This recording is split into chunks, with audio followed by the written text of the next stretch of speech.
একটি দ্রব্য 20% ক্ষতিতে বিক্রয় করা হলো, বিক্রয় মূল্য ও ক্রয় মূল্যের অনুপাত কত?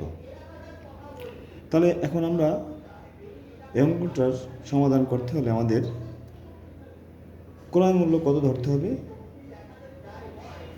ক্রয় মূল্য ধরতে হবে 100 টাকা।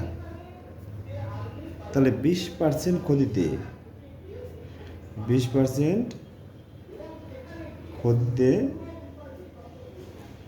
বিক্রয় মূল্য, তাহলে দেখো ক্রয় মূল্য 100 টাকা, বিক্রয় মূল্য 80 টাকা।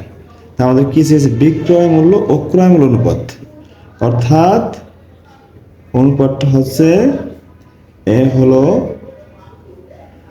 বিক্রয় মূল্য এবং ক্রয় মূল্য, নাকি? তাহলে বিক্রয় মূল্য 80 এবং ক্রয় মূল্য 100।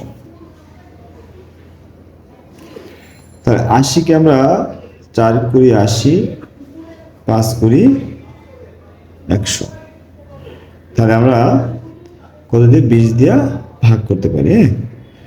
তাহলে আমরা পেলাম সঠিক অপশন হচ্ছে খ।